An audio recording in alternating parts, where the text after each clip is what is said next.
Hello guys, welcome back to my channel Mass Media Net JRF. I hope you all are well. I hope you are doing something productive for your preparation. अगर आप इस channel पर नए हैं तो मैं आपको बता देती हूँ, ये मास मीडिया का चैनल है जिसपे हम नेट JRF पेपर 2 के लिए प्रिपरेशन करते हैं। ठीक है, तो हम बहुत सारे टॉपिक्स को कवर कर चुके हैं और आज हम एक नया टॉपिक लेकर आए हैं जो कि पेपर में बहुत बार इसके क्वेश्चंस आते हैं, बहुत बार हम ये क्वेश्चंस को रिपीटेड मोड पे देखते हैं। तो ये टॉपिक है सोवियत मोन्टाज थ्योरी। मैं जितनी भी मोन्टाज थ्योरीज हैं, जितनी भी हमारी जर्मन एक्सप्रेशन, न्यू रियलिज्म और फ्रांस वेव की जो चीज़ें हैं, मैं उन सबको कवर करने की इसमें ट्राई करूंगी। ये फर्स्ट हमारा वीडियो है फिल्म स्टडी के ऊपर। इससे पहले मैंने एक बार डाल रखे काफ़ी सारे चीज़ें फिल्म स्टडी के रिगार्डिंग, तो आप मेरे चैनल पर जाके पीछे फॉरवर्ड करके देख सकते हैं। तो आइए आज हम पढ़ते हैं सोवियत मोन्टाज की थ्योरी। सबसे पहले सोवियत मोन्टाज को पढ़ने से पहले आपको यह जानना जरूरी है कि मोन्टाज किसे कहते हैं। ठीक है, मोन्टाज किसे कहते हैं? मोन्टाज एक होता है कि process of film making, right. Process of film making में अगर हम देखेंगे कि अगर आपको किसी को पिक्चर्स दिखानी है, कोई भी फिल्म अगर आपको किसी को दिखानी है, तो आपके पास एक कंबाइंड शॉट होने चाहिए, एक रिलेटिव शॉट्स होने चाहिए, एक उनका मीनिंग निकल के आना चाहिए इन शॉट्स का। ठीक है, चाहे वो शॉट एक हो या दो हो, लेकिन वो अगर कंबाइन में होंगे तो उनका सिंगल मीनिंग निकल के आना चाहिए। आप अपने डेस्कटॉप पे ये देख सकते हैं कि देखिए ये जो पिक्चर है, ठीक है, एक इंसान है नॉर्मल, एक फ्रेम में कौन सी पिक्चर्स लगा रखी है उसने? ये वाली पिक्चर्स लगा रखी है नॉर्मल, फिर ये और उसके ऑपोजिट में लगा रखी है। ठीक है, अगर एक पिक्चर में आप एक घूरता हुआ इंसान दिखा रहे हो, दूसरे कोलाज में उस इंसान के सामने एक बोल दिखा रहे हैं, किस चीज का? एक मैगी का दिखा दीजिए, किसी कुरकुरे का दिखा दीजिए, तो आप आसानी से पता लग जाएगा कि इंसान को भूख लगी होगी, राइट। ऐसे ही अगर आप एक इंसान की इस तरीके की फोटो दिखा रहे हैं और दूसरे ही जगह अगर प्रिटी लेडी की अगर आप फोटो दिखा रहे हैं, तो आपको पता लग जाएगा कि एक लस्ट, एक उसको घूर रहा है। इस तरह की चीजें आपको एक मीनिंग निकाल के आएंगी। ठीक है, एक आपने एक कब्र की, एक कॉफिन की जो है ये फोटो सामने लगा दी है कि हाँ उसकी डेथ हो चुकी है, इसलिए वो उसको देख रहा है। तो दो शॉट्स जो एक सिंगल मीनिंग निकाल के आते हैं, उसी को हम मोन्टाज कहते हैं, सिंपल मीनिंग में, राइट। जब सोवियत मोन्टाज की बात होती है तो लीव कुलशॉव का नाम भी आता ही आता है, जो कि वेरी इंपॉर्टेंट पर्सन है सोवियत मोन्टाज की थ्योरी में। उन्हीं से ही सोवियत मोन्टाज की थ्योरी की स्टार्टिंग होती है। उन्होंने क्या दिया था? उन्होंने ये बोला था कि किसी भी पिक्चर को बनाने के लिए एक फ्रेम से ज्यादा फ्रेम की आवश्यकता होती है। ठीक है, जैसे कि जब भी एक फ्रेम ये वाला है, इससे आप क्या समझ रहे हैं कि एक नॉर्मल इंसान लगा, लेकिन अगर आपने दो फ्रेमों को साथ में जोड़ के बता दिया तो आपको पता लग जाएगा कि हाँ कोई भी पिक्चर क्या डिनोट करना चाह रही है। आगे हम देख लेते हैं। Soviet montage theory is an approach to understanding and creating cinema that realize heavily upon editing.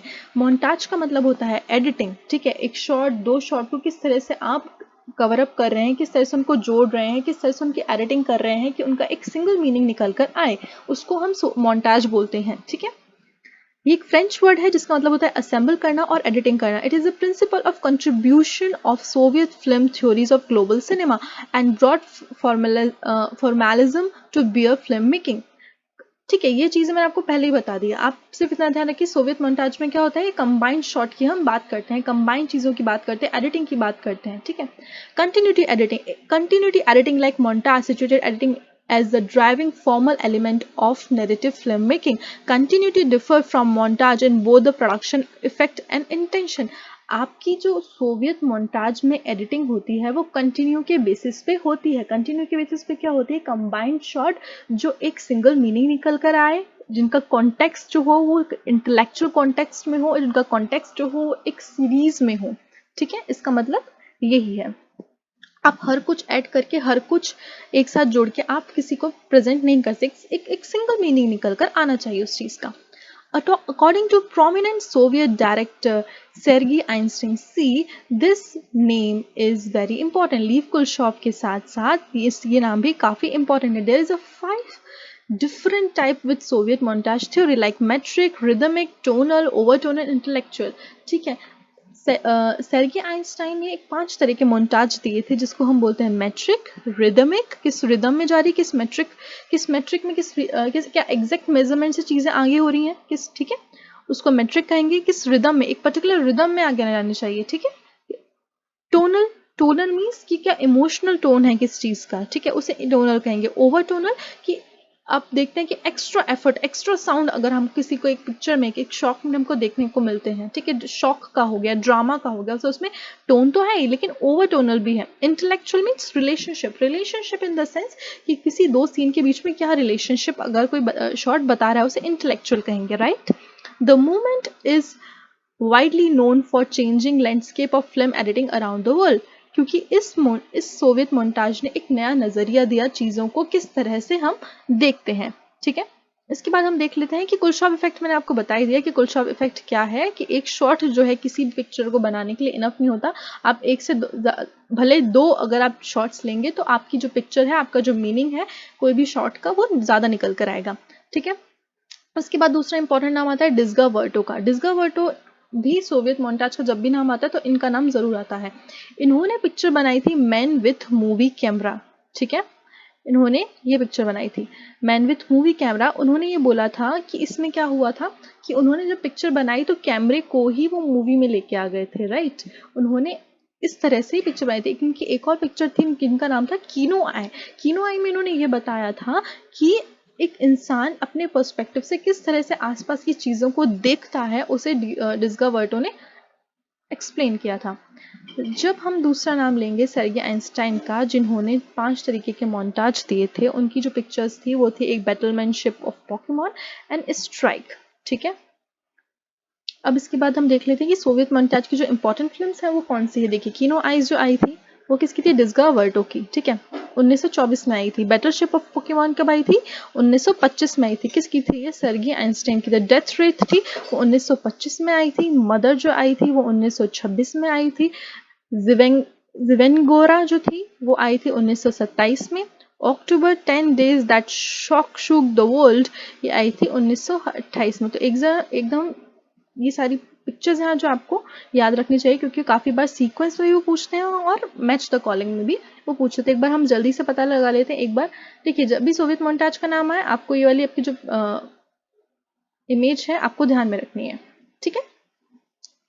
Montage ने क्या बोला कि असेंबल होना चाहिए, एडिटिंग होनी चाहिए किसी भी शॉर्ट्स का जो एक सिंगल मीनिंग निकल कर आए, कंटिन्यूटी एडिटिंग होनी चाहिए, ठीक, किसी चीज़ का इंटेलेक्चुअल कॉन्टेक्स्ट हो, ठीक है। उसके बाद जो डायरेक्टर थे सर्गी आइंस्टाइन, उन्होंने 5 तरीके थ्योरी दी मोन्टाज की, वो थी metric, rhythmic, tonal, over tonal, intellectual.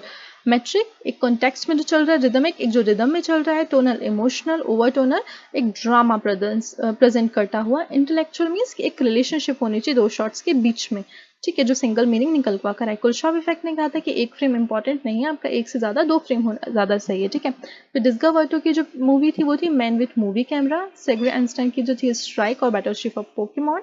उसके बाद जो इंपॉर्टेंट फिल्म्स जो थी इसके रिलेटेड वो थी कीनो eyes, Battleship Pokemon, the death rate, the mother, जिविंगोरा, अक्टूबर, ये सारी इंपॉर्टेंट थी।